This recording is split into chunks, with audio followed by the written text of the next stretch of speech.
Welcome to Ouch. Was that a ghost? This podcast may contain graphic material, which some listeners may find disturbing. Listener discretion is advised. Help me. Now that we covered that, here's your host, Liz.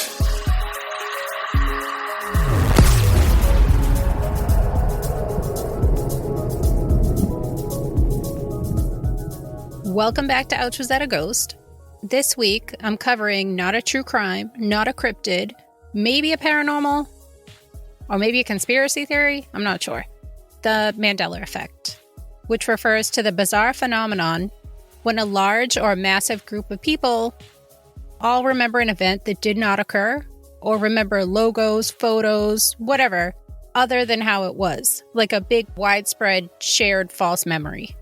The term came into existence when Fiona Broome was at a conference, talking about Nelson Mandela and how he died in a South African prison in the 80s.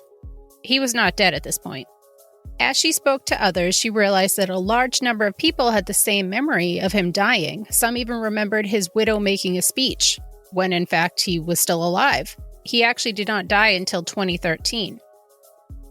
This seemed really odd to her, so she launched a website trying to find an explanation. People from all over emerged with their group false memories of Mandela and other topics. Thus came about the phrase Mandela Effect. But how can all these people from all over the world have the same skewed memories? Some think that this is all a conspiracy, that we are all living in a parallel universe, that we are time travelers or we're affected by time travelers, and that's why we all have these false memories.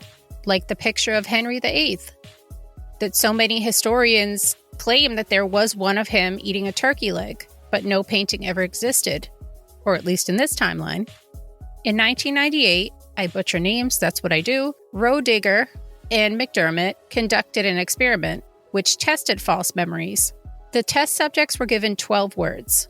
The example they used in their findings were bed, rest, awake, just as some of the 12 words. And the word not included, but the word that they were trying to persuade the person to remember, was sleep, using these words bed, rest, and awake, trying to trigger that memory or that thought. When they were asked right away, 40% of the people recalled the word sleep, and this word was not included in the study. It was just merely suggested with the other words. In a following experiment, 55% of the people recalled the word that was not on the list, but they falsely remembered due to the association of the topic words. As time passed, the surety of the non-existent word became stronger. Like, we all know that sometimes people can remember things that didn't happen, but this showed how easily memories could be implanted or manipulated. Like pre-Hamilton the musical, a lot of people thought Hamilton was a president, probably due to the association of the topic, like founding fathers, presidential figure.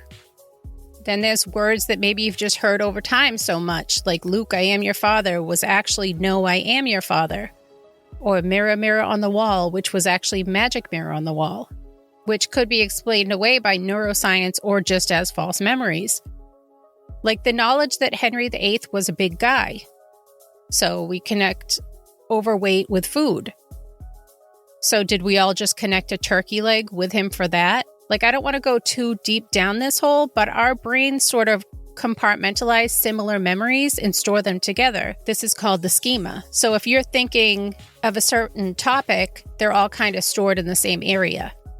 Like how I beat Mike at Mario, which is a video game, he may also remember that I beat him at Burger Time, another video game. So your brain can organize. I think that's so cool. It's like little filing cabinets in your brain.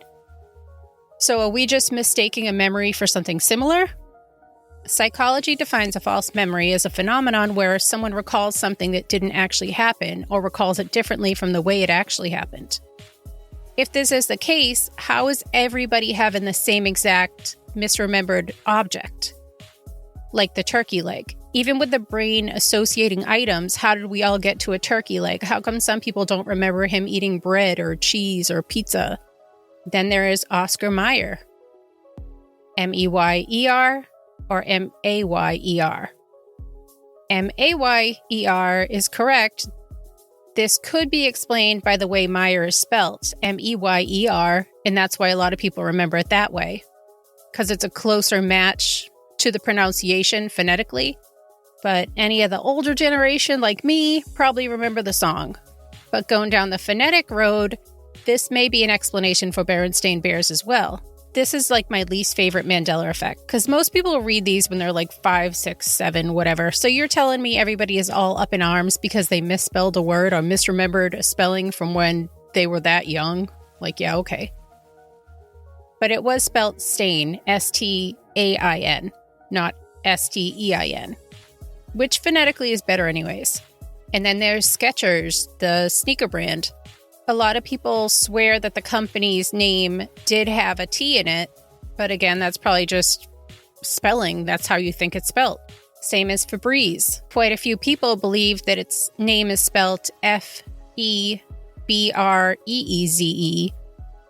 but it's always just been F-E-B-R-E-Z-E, like missing an E, how it should be spelled. Then there's Looney Tunes, T-U-N-E-S like music, or T-O-O-N-S like cartoons. But again, why would kids remember that?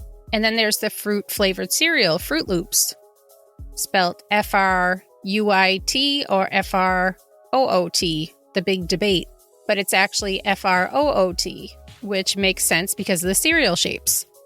Another theory to our misremembrances is confabulation. It's basically, like I'm sure at some point in school work, you've been shown a box almost filled or some item almost completed, and your brain almost fills in the missing space to make sense of it all. It's basically like you have a small gap in your memory and unconsciously you fill in the blanks. It's just your mind trying to close the gap. This may be the explanation for why a lot of people in Star Wars remember C-3PO being all gold, when in fact, his right leg is silver below the knee. So for the people that misremember it, maybe their mind just filled in the gap with that color. Or Curious George's tail, which he never had. But maybe our minds just filled in the gap, like, hey, monkeys have tails, he's a monkey. Then there's the Pikachu debate. Some claim he did have a black tipped tail, some said he did not, but according to the Google, he always had a solid yellow tail. Maybe the black tipped ears made our minds fill in the blank that his tail matched, accessorizing. Another example being Smokey, the park ranger bear. Only you can prevent forest fires. Smokey the bear. That's how I remember him, but I guess his name was Smokey Bear, no the. So I guess my mind just filled in the gap here. Or Kit Kat. There's no hyphen, but my mind put one there. There's a theory that we're all test subjects living in a simulation, almost like the Truman Show being a good example. And that changes are being made in our reality to test our reaction. Another theory is being that misleading post-event information is given. So even if you see something, but you keep hearing something a little different, you'll, I guess, go with the flow, or your mind will just go on to the other one because it's been affirmed so many times. Like in Sally Field's Oscar acceptance speech in '85. A lot of people remember it as, you love me, you really love me. When it in fact was, I can't deny the fact that you like me right now, you like me. But it will be remembered like the you love me, you really love me, because of other comedians mocking it, or in, I can't think of the Jim Carrey movie right now where he's green, The Mask. When he did it in that movie, it's another big example, and that kind of cemented it into our memories. Then there's the power of suggestion or priming, like a magician would do, for example, which is a big part of a lot of tricks. When they say pick a card, they may say think of a bright card, so it pushes your mind to red. And maybe he'll draw a heart with his fingers or on the table, inclining you to pick a heart.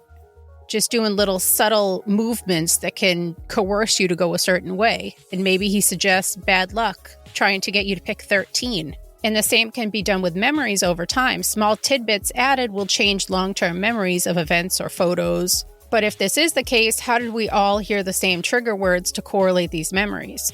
Like the whole Shazam, a movie which some claim they can picture the movie case with Sinbad on it, even though the movie never happened. So could it be Kazam with Shaq, morphed in people's mind. I know that Sinbad in some movie, he was like coming out of a mailbox, or there was some sort of thing where he looked kind of genie-esque. That on top of the Kazam with Shaq maybe morphed into this memory. But if it is just a cognitive reason, why do so many people reason the same exact thing? Or are we living in an alternate reality where Mickey Mouse has no suspenders like we remember he did? Quantum physicists have proposed alternate realities since the 50s. And maybe the reality we know somehow got crossed in some way that we all have these memories. The idea of shifting timelines may be to blame. The European Organization for Nuclear Research, or CERN, CERN, is an intergovernmental organization located in Switzerland. This is actually where the World Wide Web was created, not relevant to the Mandella Effect at all, but I just think it's cool. There they run the largest particle physics lab in the whole world, with particle accelerators and decelerators. It's like Star Labs with Cisco. The point of me talking about CERN is that a large group of people think that one of the experiments done here may have caused realities to shift. Found at the CERN site is the Large Hadron Collider, which is the world's largest and highest energy particle collider. It's used to examine and create new particles. It opened in 2008 and then again in 2022. Scientists use this to try to figure out all the big questions, like what is our universe made of? And some think that they do a lot more there. A person that claims to have been an employee openly spoke out about the organization, making all sorts of claims about CERN opening portals. So maybe some people from other timelines or other dimensions got here, or we got somewhere else. Maybe that's why some people have certain memories and some don't. Like a lot of people swear that Jiffy peanut butter is a thing. I don't remember that, so maybe I'm from another timeline. I remember Choosy Moms Choose Jif. But it could be people crossing Skippy and Jif and like meshing them. But it would be strange why so many people would mash up the same words. But after hearing people say, I remember Jiffy, and hearing it so many times, it does make you kind of second guess yourself. And now, in the age of social media, pop-ups all over the internet, the persuasion of false memories would only get worse. And this would just reinforce these false memories. It's just strange that people all over the world have the same skewed memories. Like the Mr. Rogers song. I remember it as It's a Beautiful Day in the Neighborhood. But the song actually opens with the line, It's a beautiful day in this neighborhood. In Silence of the Lambs, probably the most memorable scene being when Hannibal Lecter is speaking with Clarice. And the line is, hello, Clarice. No, that's not the line. He actually says, good morning. Then there's the risky business scene when Tom Cruise comes out with his tighty whities, his white button-down shirt, and a pair of sunglasses. But in reality, he was not wearing any sunglasses. Then there's one of my favorite snacks, Cheez-It or Cheez-Its. Is it IT or ITZ? It actually has no Z. It's just Cheez-It. There's the Lindbergh baby case. When back in 1932, Charles Lindbergh's 20-month-old was kidnapped. And for some reason, a lot of people think that this is an unsolved case. When in fact, the baby was found, well, the remains of the child were found a few months later. Then there's the popular TV show, Sex and the City, which was actually Sex and the City. I never saw the hype around that show. And there's JFK's assassination, where a lot of us remember 4 people being in the car, but there was actually 6 people in the car. There was the 2 Secret Service agents. There was the Texas governor and his wife in the middle row. And then President Kennedy and Jackie Kennedy were in the last row.